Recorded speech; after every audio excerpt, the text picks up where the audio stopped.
I'm Anushka. I'm from India, from Gujarat, but my family was born and brought up in Maharashtra, so this is actually a Marathi story. This is a story that my grandma used to tell me. It's called Kheer Khaivyo, or Who Ate the Kheer? Once upon a time, there was a cat, a sparrow, and a monkey. And they were best friends, and one day they decided that they wanted to make a giant pot of kheer, which is like a rice pudding. So they went out together into the forest, and the sparrow brought a whole bucket of rice, and the monkey bought a bunch of sugar, and the cat bought a bunch of milk.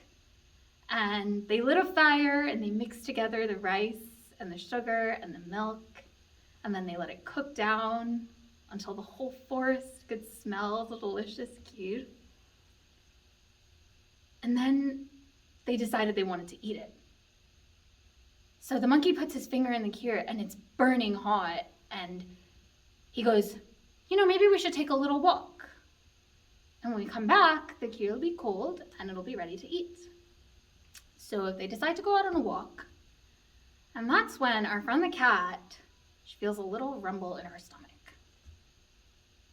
And then she has a thought. She's like, I could go back really quick and just have a little taste. So she goes to her friends, Sparrow and the monkey, and she says, I forgot something at home. I'm gonna be right back. I'm just gonna go pick it up. So they wait for her. She goes back home and she looks at the kheer and she smells it and she's like, that is so good. No one will know if I just have a tiny little taste. So she has one spoonful and it's the best thing she's ever had. And then she has another spoonful. She's like, no one will know if I have half of this. So she holds the pot with both hands and she starts drinking it. And the next thing she knows, there is no kheer left in the pot.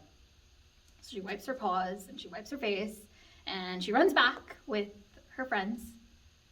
And they go on a long walk, and when they come back, the monkey and the sparrow are so excited to have the kheer. And they look in and the pot is empty. And they're like, oh my God, what happened to the kheer? We have to find out. So the monkey goes to the sparrow and he's like, I bet you ate it. And Sparrow goes to the cat and she's like, I bet you ate it. And then the cat goes to the monkey and they're all like, you ate it. And no one can find out who ate the kheer. And they're like, you know what? We need to go to the king. So they go down to the forest and they go to the king and they said, let us help us find out who ate the kheer. So the king comes out with this magical pot and he goes, each of you need to take this pot into the river and sit in it. And whoever ate the kheer is going to sink. So Sparrow goes first. She sits in the pot. And she goes, Chichi kari, varchi dongri, mi kheer khali, to burgagri. And the pot the pot continues to float. So she gets out and the monkey goes in next. And the monkey goes, hup hup kari, varchi dongri, mi kheer khali, to burgagri. And again, the pot floats. And then it's time for the cat to go. And she goes, we don't have to do this. I didn't eat it. I'm telling you I didn't eat it. And everyone says, no, if you want to prove that you didn't eat the kheer, you have to go sit in the pot. So she's really scared. She goes over and she sits in the pot. And very, very scared, she says, meow meow kari, varchi dongri, mi kheer khali, tar burgagri. And the pot starts to sink. And at this point I would start crying because I didn't want the cat to drown. And so then my grandma would tell me that the cat got saved because her friends, the monkey and the sparrow, went in and they picked up the pot. And they told her that they didn't like that she lied, but they could all go back and make another pot of kheer again. And that's the end. Wow. Hello. My name is Deion Robinson, and I was born and raised in Columbus, Mississippi. I've said this in front of you before. I know we were in the rehearsal, and I remember saying, yeah, about my grandmother. And it's something that I have definitely carried with me everywhere I go, no matter where I go or relocate or whatever. I remember I was younger. We were at church, or maybe we were at her house, and we were about to go to church. And I definitely grew up in church, like come from a family that grew, went to that one church like all generations. And I remember it was like the young people's department Sunday, and they had put me down to say the scripture. And I was like, Grandma, what should I say? What? I don't know what to do. They put me down for the scripture. And I remember she looked at me and she said, whenever you don't know what scripture to read, always read Psalms 23. And I don't know why that has just stuck with me. And even now today, like when I pick up my Bible, and if I don't have like a specific theme that I'm reading that night or day, I just go to that.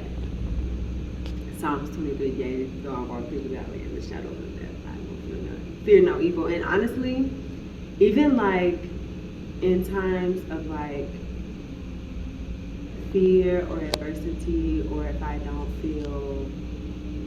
if I feel kind of unsafe, or even like, this may be a lot, but even when I have felt like there are evil spirits around, or dark, let's use that word, I would just stay in my mind and go, as like a realm of protection around me. And saying the words realm of protection, that makes me think about my mother. Like whenever I would pray with her, like if I'm home, for holidays or vacations or whatever, sometimes she prays every night. Like every night before she gets into bed, you can peep in her room and she will be like praying, like, by the bed, and I do that too, because I saw her and my grandmother do it.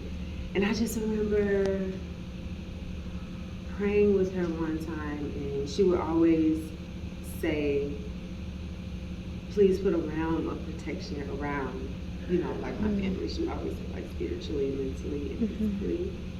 So yeah, I guess I feel like I have brought that with me as well. And I feel like also that is something that I will pass down to my nieces and to hopefully my children, or just, I don't know, anybody that, happens to encounter it, or I feel like may need it. So definitely that.